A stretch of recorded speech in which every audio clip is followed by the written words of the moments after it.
Assalamualaikum warahmatullahi wabarakatuh. Saya Rima Melati dengan NPM C1C020096. Di sini saya akan menjelaskan mengenai current liabilities. Yang pertama, apa itu liabilitas?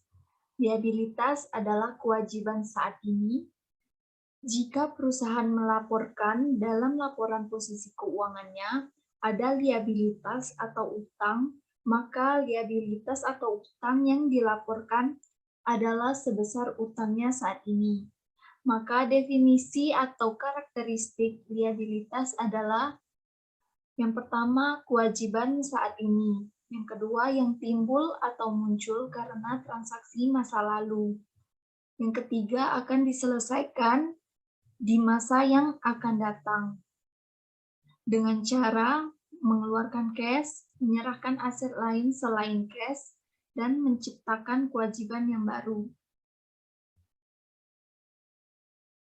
5 elemen utama dalam laporan keuangan. Liabilitas adalah bagian dari 5 elemen utama dalam laporan keuangan. 3 dalam laporan posisi keuangan, dan 2 dalam laporan laba rugi. Kelima elemen utama tersebut adalah yang pertama aset, yaitu sumber daya yang dikuasai dan dapat dikendalikan yang berasal dari transaksi masa lalu dan akan bermanfaat di masa yang akan datang. Yang kedua, liabilitas, yaitu kewajiban saat ini yang muncul karena transaksi masa lalu dan akan dilunasi di masa yang akan datang. Yang ketiga ada ekuitas atau modal. Yang keempat ada revenue atau pendapatan. Yang kelima ada expense atau beban. Selanjutnya yaitu 2 jenis liabilitas. Dalam pembagian liabilitas, ada liabilitas jangka pendek dan ada liabilitas jangka panjang. Yang membedakan kedua liabilitas tersebut adalah berapa lama jangka waktu kita untuk melunasi utang tersebut. Jika seandainya liabilitas itu harus kita lunasi dalam jangka waktu 1 tahun atau 1 siklus operasi normal perusahaan, maka kita harus pilih mana yang lebih panjang dan akan menggolongkannya ke dalam liabilitas jangka pendek. Jika seandainya liabilitas itu kita akan lunasi dalam jangka waktu lebih dari 1 tahun atau lebih dari 1 tahun atau lebih dari 1 siklus operasi normal perusahaan, maka dia masuk kategori liabilitas jangka panjang. Yang selanjutnya, yang termasuk current liabilities adalah account payable, notes payable, current maturities of long-term debt, short-term obligation expect to be refinanced, dividend payable, customer advance and deposit, unearned revenue, sales and value added tax payable, income tax payable, dan employee-related liabilities. Selanjutnya, account payable. Account payable adalah hutang yang timbul karena aktivitas utama perusahaan. Contohnya membeli barang secara kredit. Akuntansi untuk account payable adalah jika menggunakan metode periodik, maka inventory di debit, account payable di kredit. Jika menggunakan metode perpetual, maka purchase di debit, account payable di kredit. Selanjutnya, notes payable. Notes payable adalah janji tertulis yang diterbitkan oleh perusahaan untuk dapat membayar sejumlah uang dengan bunga pada tanggal tertentu. Saat kondisi seperti apa, perusahaan menerbitkan notes payable? Yang pertama, saat kita melakukan transaksi barang dan ternyata hutang kita kepada perusahaan tempat kita membeli barang tersebut sudah over limit. Yang kedua, ketika perusahaan meminjam uang dan sebagai jaminan, maka diterbitkan notes payable.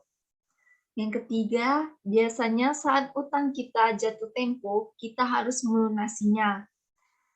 Tetapi ternyata kita tidak sanggup membayar utang tersebut, maka biasanya akan digantikan dengan menerbitkan notes payable.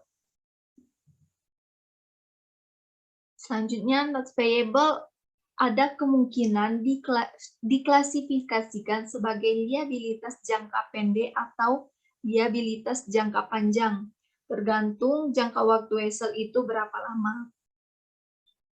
Jika tertera dalam wesel itu 3 bulan atau 6 bulan, maka itu termasuk dalam short-term liabilities. Tetapi jika lebih dari 1 tahun, maka termasuk kategori long-term notes payable. Selanjutnya, notes payable ada 2 kategori, yaitu interest bearing notes dan zero interest bearing note. Jika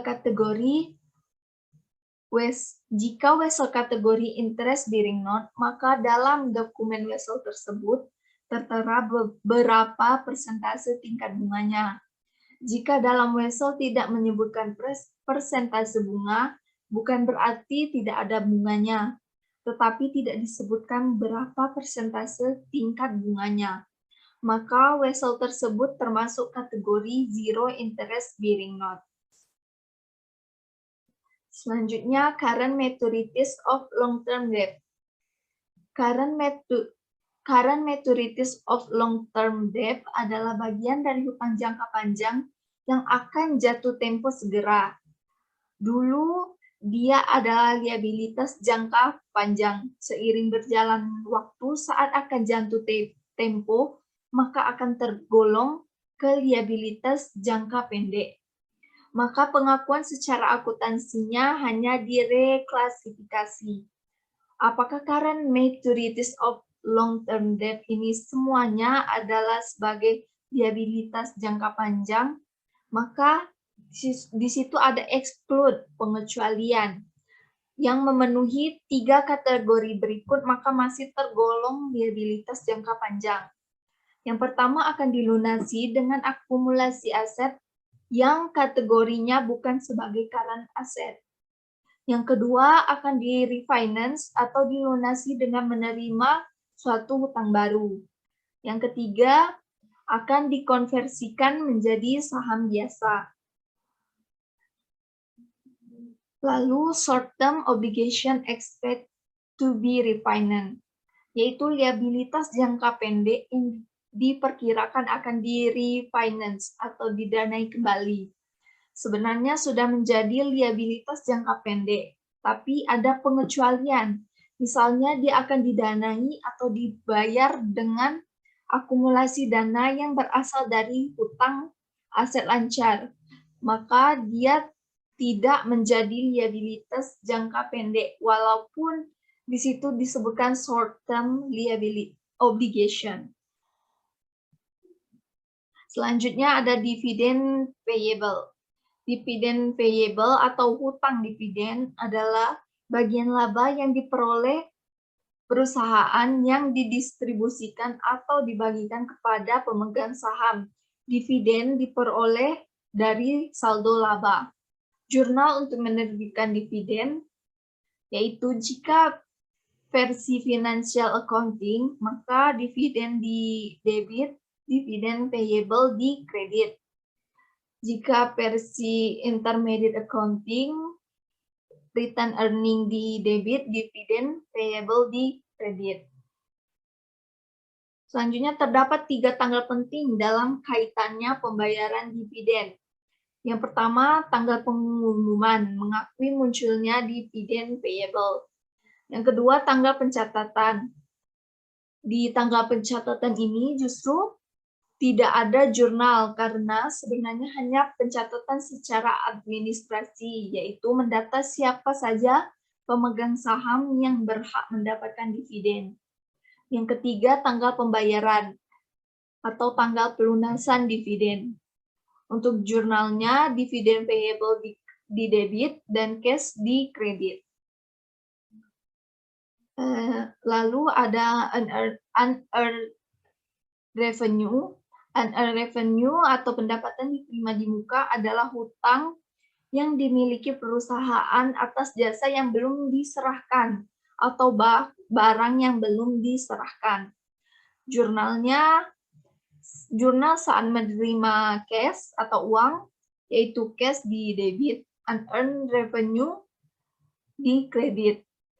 Yang kedua, jurnal penyesuaian atas jasa yang sudah ada diberikan, yaitu unearned revenue di debit dan service revenue di kredit. Yang termasuk current liabilities adalah customer advance and deposit adalah uang muka yang bisa ditarik kembali. Sales and value added tax payable adalah hutang pajak penjualan. Di Indonesia biasanya dikenal dengan PPN. Selanjutnya, income tax payable adalah hutang pajak pendapatan yang dapat ditanggung oleh orang pribadi atau perusahaan. Yang terakhir, employee related liabilities adalah kewajiban yang kaitannya dengan karyawan. Sekian penjelasan dari saya. Terima kasih. Wassalamualaikum warahmatullahi wabarakatuh.